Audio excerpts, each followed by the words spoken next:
औज़ु बिल्लाहि मिनश्शैतानिर्रजीम बिस्मिल्लाहिर्रहमानिर्रहीम। जी नाज़रीन, इस वक्त अरबईन की ख़ुसूसी ट्रांसमिशन का सिलसिला आपकी खिदमत में जारी व सारी है और इस वक्त हम एक बहुत ही एक्सक्लूसिव किस्म की फुटेज के साथ, एक इंटरव्यू के साथ आपकी खिदमत में हाज़िर हैं। हमारे साथ मौजूद हैं सैयदा सारा बतूल और इनके साथ एक मौजज़ा रुनुमा हुआ कोविड के ज़माने में, जिस वक्त शदीद अलील थी और इनकी क्लिनिकल डेथ डॉक्टरों ने जो है वो फाइनल हतमी कर दी थी। तो उसके बाद क्या हुआ, किस तरह से इनको एक नई ज़िंदगी मिली, ये इन्हीं से जानते हैं। अस्सलाम वालेकुम सिस्टर। जी वालेकुम अस्सलाम।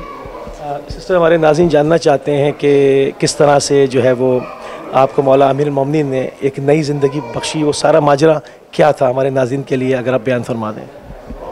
जी बिस्मिल्लाहिर्रहमानिर्रहीम, अस्सलाम वालेकुम। मेरा नाम सैयदा सारा बतूल है, लाहौर पाकिस्तान से ताल्लुक़ है मेरा। पिछले साल जी रमज़ान में, एक तो ये रमज़ान गुज़रा, इससे पिछला रमज़ान 2021 में उससे मुझे कोविड हुआ था और कोरोना के दिनों में कोविड मेरा नेगेटिव हो गया था तकरीबन 10 से 12 दिन के बाद। उसके बाद मुझे घर में शिफ्ट कर दिया गया। डॉक्टर्स ने वैसे बोला कि इसके थोड़े से टेस्ट वगैरह करवा लें, अपने किसी फिजिशियन को चेक करवाइएगा, एक इनका डी डाइमर जो है ना थोड़ा सा हाई आ रहा है। अच्छा, मैं जब घर गई तो घर जाने के अगले दिन बाद ही मेरी पूरी लेफ़्ट साइड पे पेन, जॉ लाइन में पेन स्टार्ट हो गई। तो हमारा वहाँ पे मकामी हॉस्पिटल है, नेशनल हॉस्पिटल DHA में, उस हॉस्पिटल में हम लोग गए लेके मुझे। तो डॉक्टर्स ने कहा जी इसे काफ़ी सीवियर जो है ना कार्डियक अरेस्ट हुआ है और इसको एंजियोग्राफी वगैरह भी करनी पड़ेगी। अच्छा, उन्हीं टेस्टों के दौरान जब मेरा वो एंजियो के लिए मुझे ले जाने लगे थे तो मेरे कुछ ब्लड के टेस्ट ठीक नहीं आए, जिसमें मेरा खास तौर पे क्रेटिनिन लेवल जो था वो काफ़ी हाई आया। तो डॉक्टर्स ने कहा जी हम वेट करते हैं, पहले इसकी किडनीज़ को ट्रीट करेंगे, उसके बाद फिर हम इसका हार्ट का कुछ कर सकते हैं। अच्छा, उसी दौरान क्रेटिनिन लेवल जो है वो कंट्रोल नहीं हो रहा था, कॉम्प्लिकेशंस बढ़ती गई। तो मेरा फिर डायलिसिस पे मैं शिफ्ट होगी, मेरे डायलिसिस वगैरह स्टार्ट हो गए हुए थे। अब उन डायलिसिस के दौरान वो चीज़ें ग्रेजुअली जो है ना ख़राब होना शुरू हो गई, मतलब बेहतरी की बजाय मैं और मज़ीद डाउन होना स्टार्ट हो गई। तकरीबन ये 1.5 महीने का टाइम गुजरा, 1.5 महीने वो ICU में रही मैं हॉस्पिटल में, और एंड पे ये था कि मैं फिर वेंटिलेटर पे शिफ्ट हो गई। जब वेंटिलेटर पे गई तो वहीं पे डॉक्टर्स ने जो मेरा किडनी का और हार्ट का कर रहे थे, तो उन्होंने फिर मेरे घर वालों को, रिश्तेदारों को बताया कि जी क्लिनिकली इसकी डेथ हो चुकी हुई है, क्योंकि इसके ऑलमोस्ट मल्टी ऑर्गन फेलियर है इनका। तो बस आप लोग परमिशन दें ताकि हम इसका ये जो है ना वेंटिलेटर रिमूव कर सकें।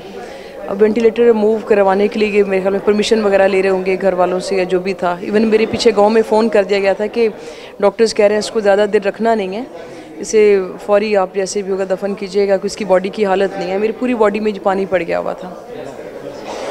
अब उसके दौरान फिर इन्होंने मुझे जब पीछे गाँव फ़ोन कर दिया जिसकी कब्र वगैरह भी तैयार कर दें और हम लोग इसे लेके बस आ रहे हैं, तो वो जो ICU वाला रूम था वहाँ मेरा भाई खड़ा हुआ था, डॉक्टर्स थे, नर्सेज वगैरह थी जब मेरा वेंटिलेटर रिमूव करने लगे। अब उसी दौरान मैंने नींद में देखा है, ख्वाब में देखा है, मरे हुए देखा है, ये मुझे नहीं पता, लेकिन इतना मुझे याद है कि एक नूर का हाला था, एक दायरा था। जब आप कोमे में चली गई उसके बाद आपने? जी, ये कोमे के बाद जिस वक्त मेरा वेंट रिमूव करने लगे थे, अब उस वक्त मैंने देखा है कि एक नूर का हाला है जो मेरे ऊपर ऐसे दायरे की सूरत में ना घूम रहा है, और उस नूर के उस तरफ मेरा छोटा भाई सैयद शान हैदर, उनकी डेथ हो गई हुई है कुछ अर्सा पहले, 4 साल पहले, वो खड़ा हुआ है। और उसका भी मुझे ना वो रोशनी इतनी तेज़ है कि मुझे वो प्रॉपर सही नज़र नहीं आ रहा, बस महसूस हो रहा है कि जी अच्छा उस तरफ शान ही खड़ा है। तो मुझे कहता है कि अरबी में उसने मुझे बोला कि कुम बेइज़्निल्लाह बिहक़्क़े अमीरुल मोमिनीन। फिर दोबारा बोलता है कुम बेइज़्निल्लाह बिहक़्क़े अमीरुल मोमिनीन, और मैं हैरान होकर देख रही हूँ कि ये सब क्या हो रहा है। इसी दौरान वो मुझे कहता है कि तुम उठ के बैठ जाओ, तुम्हें पता नहीं है कि मौलाए कायनात तशरीफ़ लेके आए हैं, मौलाए कायनात तशरीफ़ लेके आए हैं और उन्होंने तुम्हें ज़िंदगी बख्शी है और उठ के बैठ जाओ। अब बजाय इसके कि मैं इसकी उस बात का जवाब देती, मैं मौला की तरफ मुखातिब होकर कहती हूँ, मैं कहती हूँ मौला कि मैं तो आपके सामने मरी भी हूँ, मैं किस तरह से मैं उठ के बैठ सकती हूँ। तो इसमें इतनी देर में जब मैं उस नूर के साथ बातें कर रही है, यही मैंने बोला कि जी मैं कैसे उठ के बैठ सकती हूँ। तो एक वो लहजा जो सुना हुआ था शुरू से कि मौलाए कायनात का लहजा, जैसे कि बिजली की कड़क का में मौलाए कायनात का लहजा है, इसी तरह से एक वो सख्त सी आवाज़ आई है कि तीसरी आवाज़ मेरे भाई की आवाज़ नहीं थी, वो बिल्कुल मुख्तलिफ, और वो मुझे यकीन है कि मौला कायनात की आवाज़ थी। उस वक्त उन्होंने कहा कि कुम बिज़निल्लाह बेहक़ अमीरुल मोमिनीन।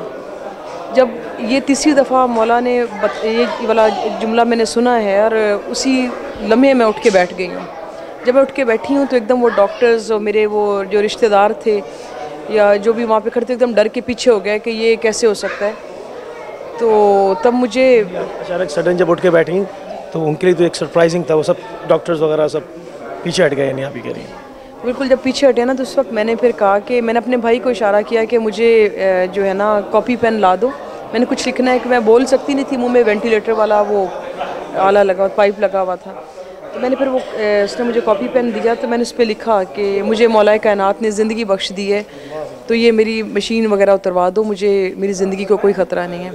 उसने वो जब डॉक्टर्स को दिखाया तो डॉक्टर कहते हैं कि नहीं, ये हम इसकी पूरी बॉडी जो है वो डिपेंड कर रही है वेंटिलेटर पे, हम एकदम से नहीं उतार सकते, तो हमें ग्रेजुअली उतारना होगा इसका वेंटिलेटर। क्योंकि मैं उस वक्त बिल्कुल अपने आप को ठीक महसूस कर रही थी। मैंने दोबारा कहा कि प्लीज़ ये उतार दें, मुझे इससे तकलीफ़ हो रही है। अब वो साथ जो दूसरे डॉक्टर खड़े हुए थे, डॉक्टर ज़की नाम है उनका, जो मेरा किडनीज़ का कर रहे थे, तो उन्होंने बोला कि ना इसकी सारी रीडिंग्स नॉर्मल आ रही हैं, मेरे ख्याल में इसकी जो ये सारी पाइप्स वगैरह उतार देनी चाहिए। 17 रमज़ान को 1.5 महीने के बाद जी मौला ने मुझे शफा दी, ज़िंदगी दी दोबारा। 17 को वो ये वाक़या हुआ। 19 रमज़ान शब ज़रबत में मौला कायनात के कदमों में थी, 2 दिन के बाद। उसमें मेरे यहाँ पे पहुँचने में सबसे बड़ा हाथ जो यहाँ पे सैयद का था, और यहाँ पे जो अमला था जो मेरे लिए दुआएं कर रहा था। और लाइव में उस वक्त ये था कि मैं मौला के हरम में मेरे लिए दुआएं चल रही थी सब, और ये लोग शाहिद भी थे इन सारे वाक़यात के, क्योंकि वीडियो पे मेरी ज़ियारत करवाई जाती थी मौला हुसैन के हरम की।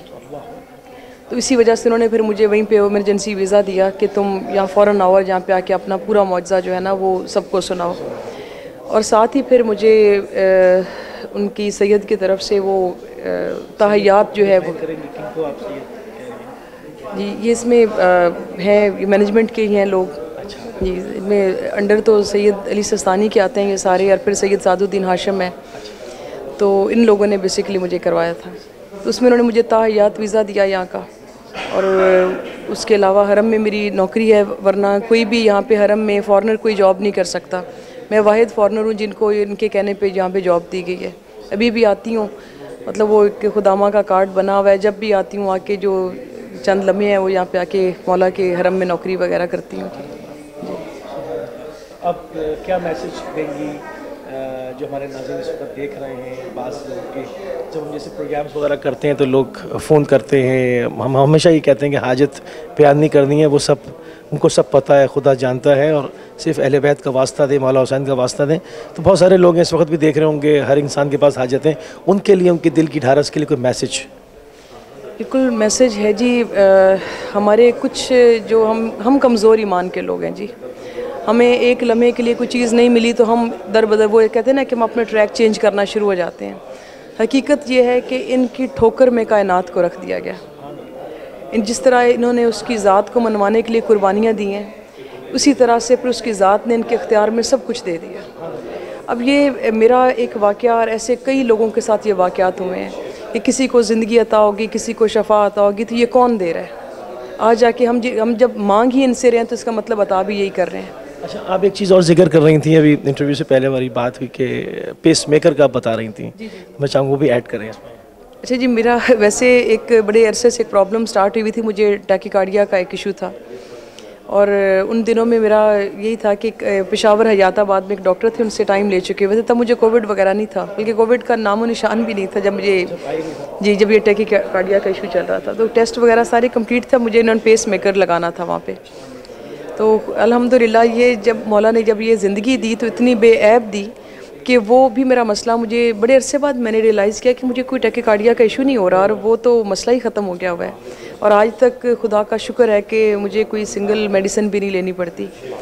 और अब यहाँ पे जब भी वहाँ पे दिल घबराता है और वो याद आती है उनकी अता, तो उसी वक्त फिर आती हूँ, क्योंकि वीज़े का मसला मौला ने रखा नहीं है मेरा, वो मल्टीपल वीज़ा है और हमेशा के लिए एंट्री दे दी हुई है। तो बस वहाँ से जो है उन्हीं की वो सदका खैरात मिल रहा है और लेके यहाँ पे पहुँच जाती हूँ जी। बहुत शुक्रगुजार हैं हम, इंतहाई ममनून हैं, आपने अपना कीमती टाइम हमको दिया, बहुत शुक्रिया आपका। थैंक यू वेरी मच जी। जी नाज़रीन, आपने देखा और हमारी सिस्टर की गुफ्तगू आपने समाअत फरमाई कि अहले बैत अलैहिस्सलाम के इख्तियारात परवरदिगार ने जो उनको विलायत तकमीली से नवाजा है, उसमें जो तसर्रुफ़ है वो किस तरह वो जब चाहते हैं अपने चाहने वालों को, अपने मानने वालों को और किसी भी मुसीबत के हामिल शख्स को जब चाहते हैं सेकंडों के अंदर उसकी पूरी हयात को तब्दील कर देते हैं। हमारा एक छोटा सा ये एक इंटरव्यू था, मगर मेरे ख़्याल में ये एक पुरनूर और बहुत ही ईमान अफरोज़ गुफ्तगू जो हमारी बहन के साथ हुई, जब ये तमाम तरफ नशर होगा इंशाअल्लाह, जो आप देखेंगे इसको, तो उससे एक ईमान में एक ताकत, एक कवीपन जो है वो इंशाअल्लाह ज़रूर जो है वो आप महसूस करेंगे। इस वक्त हम करबला अल मुक़द्दसा में मौजूद हैं और इंशाअल्लाह जल्द अगली मंजिल पे आपसे मुलाकात होगी। अस्सलामु अलैकुम व रहमतुल्लाह।